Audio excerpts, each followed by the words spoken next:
아침 샬롬하고 인사하십니다. 샬롬, 샬롬, 샬롬, 샬롬, 샬롬, 샬롬. 하나님 사랑합니다. 여러분 주 안에서 사랑합니다. 시편 119편은 굉장히 길고 많은 구절이죠. 76마디 정도의 그 길이를 가지고 있습니다. 119편 15절에 내가 주의 법도를 묵상하며 주의 도에 주의한다 라고 말씀하죠. 율례를 즐거워하며 주의 말씀을 잊지 아니하리다. 주의 율례를 저희들은 즐거워해야 될 줄로 믿습니다. 자유한 거죠. 묶여가지고 있는 게 아니라 우리가 원해서 예배하고, 우리가 원해서 하나님께 나아가고, 우리가 원해서 하나님께 기도하고, 우리가 원해서 주님의 말씀을 깊이 묵상하며 그 묵상에서 우리의 영적인 깨우침을 깨닫고 가는 것. 하나님이, 주님이, 예수님이, 성령님이 우리의 멘토가 되십니다. 아멘. 혼자 있는 것이 사람들과 있는 것보다 나을 때가 있어요. 우리는 더불어 살아야 되고 함께 가야 되고 또한 서로 사랑하고 연합하고 가야 되는데 하나님과 만날 때는 어떻게 한다고 그래요? 독배한다고 말하죠. 우리가 늘상. 왜냐하면 천국도 다 각자가 가는 것인 것처럼 우리가 고백할 때 또 감사할 때 그럴 때 우리가 깊이 묵상할 때는 혼자 깊이 들어갈 수밖에 없어요. 같이 통성으로 기도를 한다 해도 손을 붙들고 한다 해도 우리에게 거하시는 영은 또 각자에게 오기 때문에 깊이 하나님을 깨닫고 아는 것은 독대하고 내가 기도하게 되죠. 그래서 혼자 있는 것이 사람들과 함께 있는 것보다 나을 때가 있고 침묵이 웅변보다 나을 때가 있다라는 그런 이야기가 있습니다. 그래서 하나님을 기다리며 말씀을 묵상하는 가운데 주님의 임재를 우리들은 느낍니다. 그리고 거기에서 필요한 영적인 힘도 없고 홀로 있는 시간을 또한 우리가 그래서 많이 갖고 하나님과 깊이 잔잔하게 만나고 싶어하는 그러한 그 믿음의 선진들도 많았고 저희들도 또한 그렇게 하죠. 깊은 누구에게도 말할 수 없는 것들이 있을 때 하나님께 깊이 간구하고 기도합니다. 우리는 하나님의 일들을 깊이 생각하고 묵상하고 하나님의 뜻을 알아가는 그런 것에 부지런한 저와 여러분이 되셔야 할 줄로 믿습니다. 그리고 또 거기서 우리는 참 양식을 얻습니다. 법도라고 반복된 히브리 말은 비쿠드라고 표기가 되어 있어요. 히브리 말의 문자적인 뜻은 법도라는 말 외에도 교훈, 훈시, 괴휼로 번역이 되어 있더라고요. 시편 저자는 하나님의 교훈, 하나님의 말씀을 생각하면서 말씀의 의미는 무엇이며 내가 말씀대로 살고 있는지, 살고 있지 않으면 왜 살고 있지 않은지 우리가 항상 분별하고 생각을 해야 됩니다. 하나님이 우리를 택해 주시고 우리를 특별한 은총으로 하나님을 만나게 해주시고 하나님의 길을 가게 해주셔서 너무 감사하지만 때로는 나는 괜찮아, 나는 아니야, 이 말은 너에게 주는 말이지, 이런 생각을 나도 모르게 할 때가 있어요. 그죠? 나는 온전하고 그리고 내가 바라보이는 온전치 못하는 너는, 당신은, 전도사님은, 또한 목사님은, 아니면 집사님은, 권사님은, 장로님은 그거 틀렸어요. 우리가 참 그럴 때가 너무 많아요. 근데 항상 주님이 하나님이 말씀하시죠. 남의 눈에 티를 먼저 보려 하지 말고 내 눈에 있는 들보를 그럼 너는 어떠냐. 그 거울에 먼저 내가 비춰보고 항상 기도하고 말을 전할 때도 우리는 이렇게 연약하고 이렇게 부족합니다 하고 고백하고 내 부분에 부족한 건 어디 있는지를 먼저 돌아봐야 할 줄로 믿습니다. 특히 가르치는 자들, 그죠? 전하는 자들, 하나님 말씀하셨죠? 바울도 얘기했죠? 교사 되기를 너무 좋아하고 많이들 하지 말라. 왜냐하면 내가 그렇게 권면하고 아니면 설교하고 얘기하고 그렇게 살지 못한다면 하나님께 오히려 더 큰 득죄가 되니 그런 부분을 정말 조심하라는 그런 말씀을 하고 있습니다.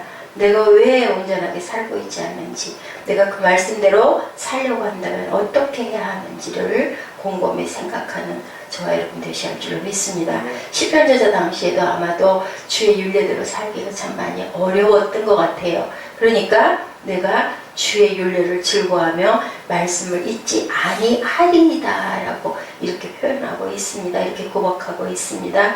주의 법도를 묵상하며 주의 도에 주의하겠다라고 얘기하죠.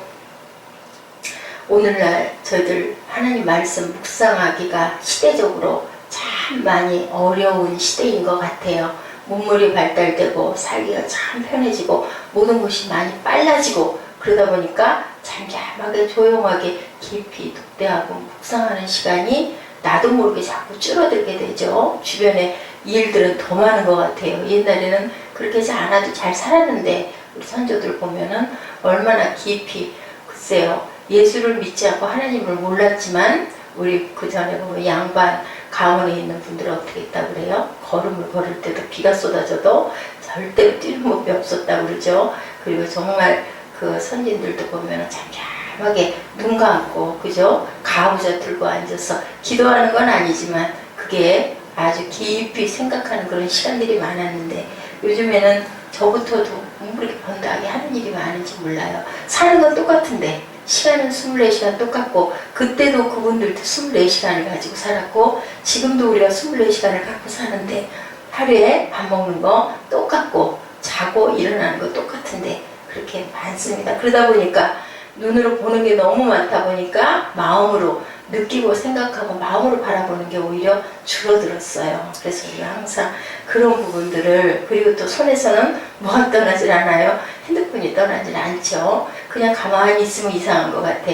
길거리 지나가는 사람들 보세요. 어린 학생들까지도 보면 귀에 뭐가 꽂혀 있고 손에는 핸드폰이 들려 있고 무슨 깊은 생각을 할 수 있을까요? 자연의 아름다움을 바라보면서 어머 아름다워 소리를 하는 나이들이 나이가 좀 많이 들거나 아니면 사랑하는 연인들 아니면 거의 없을 것 같을 만큼 정신없이 눈을 똑바로 뜨지 않으면 뭐 서울에 가면 눈을 뜨고도 코를 베간다. 옛날에 이제 그런 말이 있었는데 요즘에는 정말 하나님을 깊이 만나는 시간들이 많은 전파 매체들 때문에 그런 파장과 그런 운명 때문에도 그래서 어떻게 해요? 기도원이라는 것이 왜 그렇게 깊은 곳에 깊이 갈수록 기도원들이 있을까?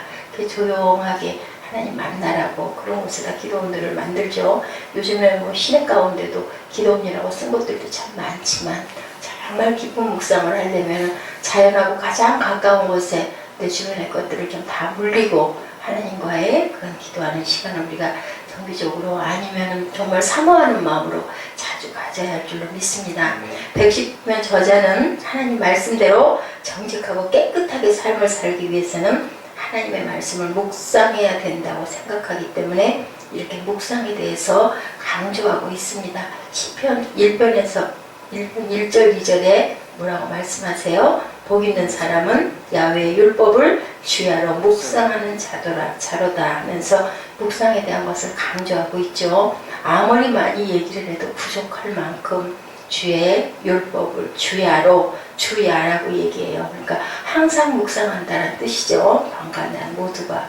네, 시편 119편 1편의 저자들이 묵상을 강조하고 있는 이유 하나님의 계명에 완전한 의미가 그 계명에 대한 묵상을 통해서 이해되기 때문이죠. 하나님의 말씀을 뭐 주석도 있고 뭐 여러 가지 보조 자료들도 물론 있지만 아주 온전히 깊이 묵상하시는 분들은 밑에 그런 그 설명이 달려져 있지 않은 그러한 성경들을 쓰시는 분들을 그런 목사님들을 제가 많이 봤고 그 권유를 많이 들었어요. 기억이 나요. 옛날에 저에게 시편을 강의해 주셨던 교수님이 그 우리에게 권했던 부분이 있어요. 신학교 다닐 때 성경을 밑에 그 이렇게 달려있는 부분 해설 있죠. 그게 없는 성경을 한 권씩 준비해 주십시오. 그렇게 얘기를 하고 그 1년 동안을 공부했던 기억이 있는데 다 나름대로 깊은 의미가 있다고 생각이 들어요. 밑에 해석을 보고 나면 깊은 묵상을 할 수가 없는 거죠. 하나님 말씀을 우리는 항상 읽고 그 다음에는 나중에는 읽고 또 읽고 또 읽고 여러 번 읽으면서 음미하고 우리가 음식을 먹으면 이렇게 냄새를 맡으면 아우 맛있는 냄새 난다 하죠. 그리고 또 요즘에는 눈으로 바라보여지는 것도 참 중요해서 얼마나 음식들을 예쁘게 만듭니까? 느끼고 그 다음에 이제 내가 그걸 먹고 싶다 하고 입에 넣었을 때는 입에 다물고만 있어서 되는 게 아니라 열심히 잘 씹어야 돼요. 이런 것처럼 하나님의 말씀도 정말 씹고 씹고 또 씹고, 그리고 우리가 그것을 소화시키고, 그리고 그게 우리 안에 퍼져서 양분이 되게 만들면 그 양분으로 인해서 우리가 근육이 생기고 뼈대가 튼튼해지고, 그죠? 우리가 움직일 수 있는 힘이 생기고, 움직일 수 있는 힘이 뭐예요? 소망이 생기는 거죠. 내가 이제 힘을 얻으면, 우리가 한 30일, 40일 좀 금식을 하면 영은 맑아지고 정말 하나님과 너무 가까이 만나는 것 같은데, 육은 약해질 수밖에 없어요. 나중에 양분을 공급을 받아야 되죠. 육의 양식도 중요하고 영의 양식도 그렇게 중요합니다. 이런 것처럼 성경에다가 뭔가 주석과 토가 딱 날려 있으면 그걸 보고 그냥 그렇게 해석해버리고 넘어가니까, 깊은 묵상을 할 때는 아무것도 있죠. 하나님 말씀 그대로를 읽는 것이 굉장히 깊은 그 묵상이 됩니다. 라는 그 말씀하셨던 교수님 생각이 납니다. 시편 119편의 저자는 주의 계명은 심히 넓으니이다 라고 쉽게 이해될 수 없는 하나님의 말씀의 넓고 넓은 것을 가르쳐 주고 있습니다. 본문에서. 네. 우리 생각 속에 하나님의 길과 나의 길, 하나님의 생각과 나의 생각, 이런 것들이 있는데 우리는 그것을 분별하기 위해서도 깊이 묵상을 해야 되겠죠. 그러다 보면 나의 방식에 헝클어져 있던 모든 것들이 정리가 되고, 그게 무엇 중심으로? 하나님 말씀 중심으로 내가 이걸 잘하고 있는지 잘못하고 있는지, 내가 이웃을 미워했는데 이 부분의 것들은 내가 어떻게 해야 될 것인지, 또한 누구를 위해서 더 많이 기도해야 될 것인지, 내가 오늘 어떻게 하루를 가야 할 것인지, 이런 것들을 하나님이 성령께서 조용히 정리하게 해주셔요. 우리 그 말씀 있죠. 로마서 8장 말씀에 보면은 8장 9절에 보면 그런 말씀이 나오죠. 우리의 그 연약함을 도우시나니라는 그런 부분이 있습니다. 거기에 어떻게 얘기하고 있냐면 하나님의 뜻대로 우리가 기도할 바를 도와주신다라는 그런 말씀이 있어요. 그런 것처럼 성령께서는 우리가 알지 못하는 것까지도 무엇을 통해서? 묵상을 통해서 알게 해주세요. 그래서 참 중요한 게 우리가 율법을 주야로 묵상하는 게 굉장히 중요하다. 또는 우리 육체의 욕망을 가라앉힐 수가 있다라고 말씀하고 계시죠. 잔잔하게 막 혈기가 나고 뭐 때문에 막 저희가 좀 이렇게 굉장히 혈기가 나 있을 때, 아니면은 흥분해 있을 때 어떻게 해요? 조금 마음을 가라앉히고, 그리고 그래서 우리 선진들 어른들 화가 날 때 참을인자를 3개를 써라. 먹을 갈아서 참을인자 3개 쓰고 나면 어떨까요? 가라앉겠죠. 지금처럼 그냥 볼펜으로 쓰는 게 아니라, 그때 아마 그 참을인자 3을 쓰라는 건 먹을 곱게 갈아서 흰 지면에다 참을인자 3개를, 그 글씨 쓰려고 그러면 어떻게 해야 돼요? 마음 가라앉히고, 그죠? 붓을 집중하고 눈을 딱, 그죠? 지면에다가 꽂아야 되죠. 저도 글씨를 좀 썼지만, 그렇게 하고 나면 모든 분이 일단 가라앉아요. 그러면 살인을 면한다. 오죽이나 하면 우리 마음 안에 누구를 죽이고 싶은 그런 충동이 일어날 때가 굉장히 많죠. 실제로 죽이는 게 아니라 너무 밉고, 그러다 보니까 아주 곱게 눈이 떠지지 않을 때가 많습니다.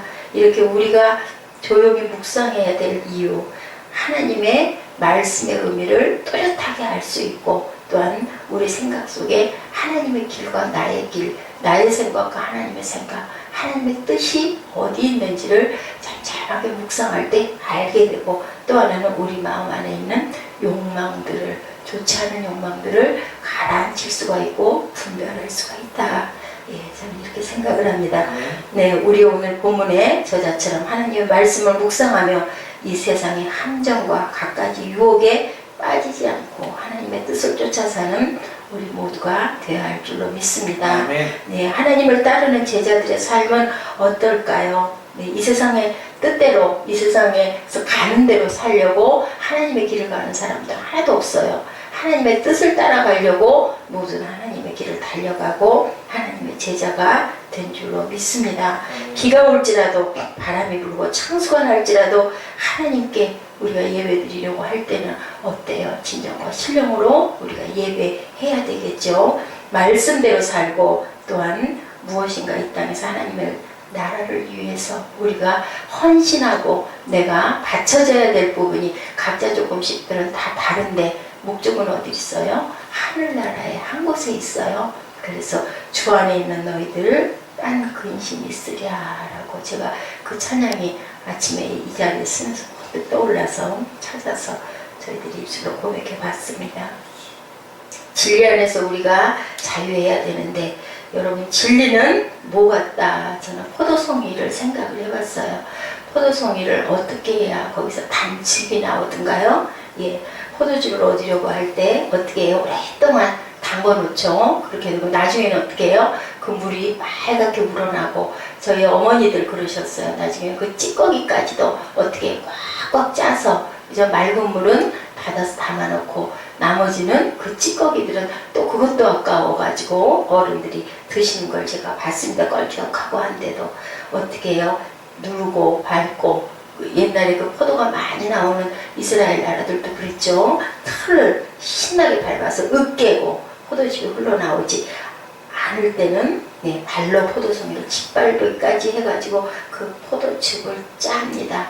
우리가 묵상을 통해서 하나님의 말씀을 깊이 진리의 송이들을 밟아서 입고 저희들이 먹고 씹고 음미하고 그리고 우리 몸 안에 하나님의 말씀이 가득 차게 그렇게 하시기를 주의 이름으로 축복합니다. 네, 이처럼 음식물이 우리 속에 흡수돼서 생명을 유지시켜주는 것은 이런 여러 가지 과정을 통한다라는 거 듣고 읽고 그리고 표시하고 배를 외우는 모든 것들이 유익하게 되려면 이렇게 깊이 묵상하고 우리가 깊이 잘 씹어서 소화시키는 것처럼 그래야 되는데 골방에 들어가 기도하는 일을 등한히 해서 요즘에는 그러한 하나님의 깊은 뜻을 깨달아 하는 사람들이 너무나 적어지고 있다. 어떤 인부는 많은데 하나님을 믿겠습니다 라는 사람들은 많은데 옛날만큼 그렇게 하나님을 귀하게 사랑하는 생명과 같이 여기는 사람들이 과연 많을까? 그죠? 그래, 그들은 밀은 좋아하는데 갈아서 가루로 만들지 않는다는 거예요. 가루로 곱게 만들어야 되겠죠. 소재를 드릴 때 어떻게 드려요? 고운 에바에 한 스푼을 이렇게 말하고 있습니다. 이런 것처럼 그냥이 아니라 잘 갈아서 우리는 곡식을 갖고 싶어 하면서도 죽으로 밭으로 들어가지가 않아요. 그죠? 곡식을 가꾸는 싶은데 바라만 보고 있죠. 실과가 나무에 매달려 있어도 따라가지 않습니다. 발밑에서 물이 흘러도 마시기 위해서 몸을 굽히지 않죠. 너희들이 행함이 없는 믿음은 죽을 믿음이다 라고 야고보 저자가 그렇게 말합니다. 저희를 이런 어리석음으로부터 건져주소서. 오늘 아침에 내가 주의 법도를 묵상하겠나이다. 주의 율례들을 즐거워한다 라고 말씀하고 있습니다. 16절에 주의 율례들을 즐거워하며 주의 말씀을 잊지 아니하리다. 네. 율례란 히브리 말로 후쿠카라고 표기되어 있어요. 문자적으로 이해해보니 돌이나 나무에 새겨져 영원히 지켜야 할 하나님의 명령 혹은 말씀이라고 해석이 되어 있습니다. 119편의 율례란 꼭 돌이나 나무에 새겨져 있지 않더라도 우리 어디에다 그보다 더 귀한 건 마음판에 새겨야겠죠. 하나님의 율법을 지키는데 불만에 차서 지키는 게 아니라 의지로 지키는 게 아니라 벌을 받을까봐 겁이 나서 지키는 게 아니라 진리 안에서 자유해야 될 줄을 믿습니다. 하나님의 아브라함을 왜 부르셨어요?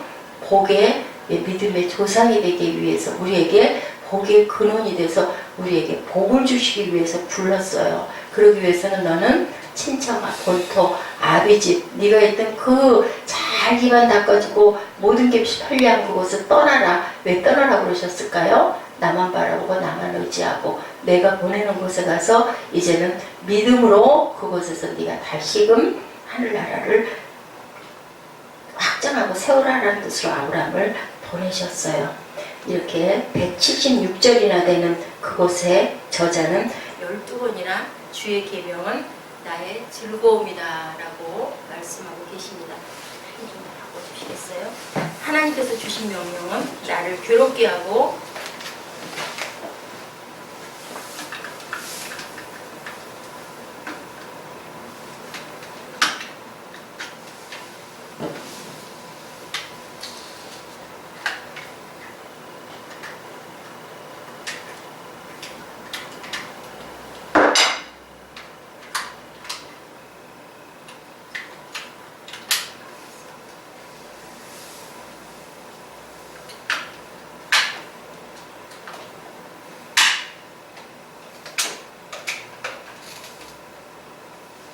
네, 하나님께서 주신 명령은 나를 괴롭게 하고 힘들게 하고 아프게 하려고 하나님이 명령하신 게 아니고 우리를 어떻게 되면 너희들이 복의 근원이 되게 할까, 그 안에서 복 받게 할까, 그것을 위해서 우리에게 많은 말씀들을 주셔요. 힘들고 고통스럽고 아프라고 주신 게 아니라.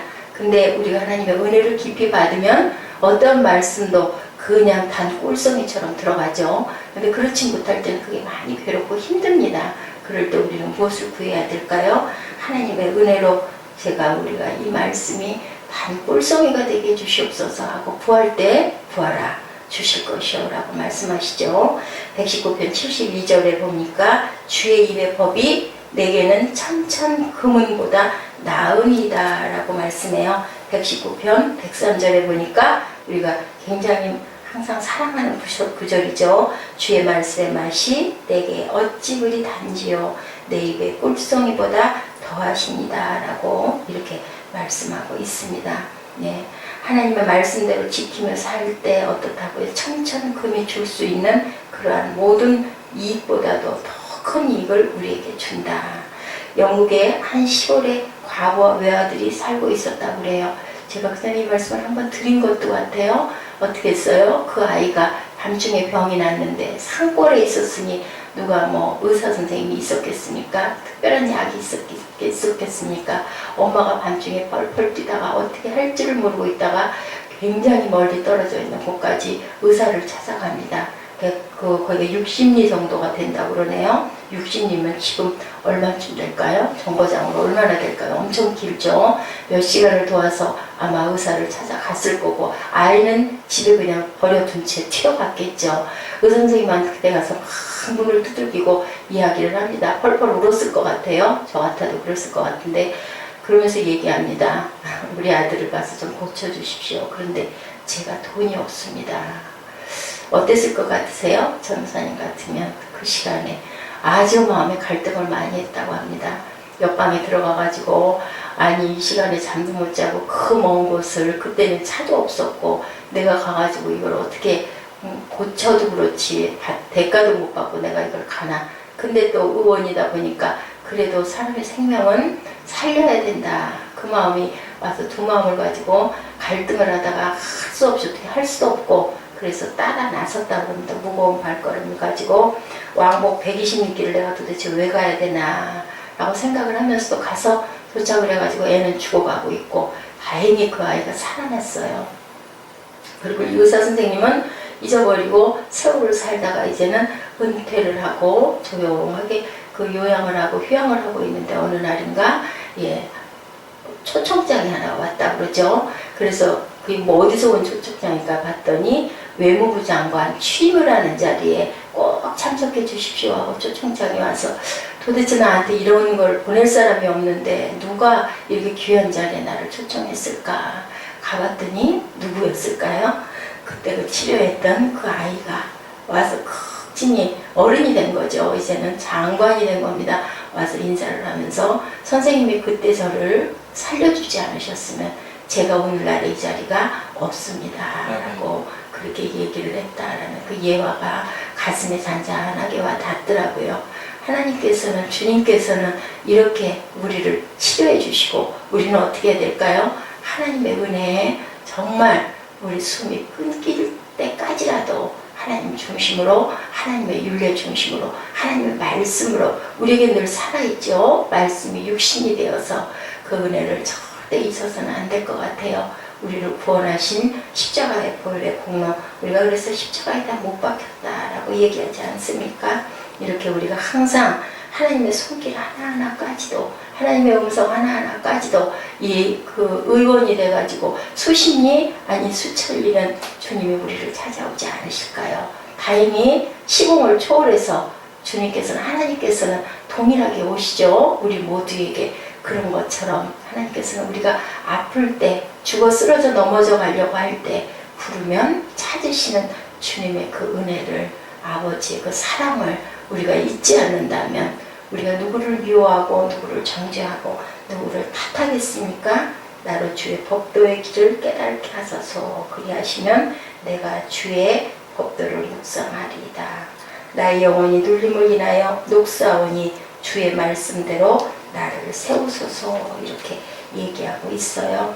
예, 내 눈을 돌이켜 주시고 나의 구원을 내게 임하게 하여 주시고 소망에 있는 하나님의 말씀은 천천 금원보다 승하다, 천천 금원보다 낫다라고 시편 저자는 계속 말씀하고 있습니다. 진리의 비친 말씀 속에서 주님의 귀한 증거를 하시는 오늘 귀한 하루, 승리하는 하루.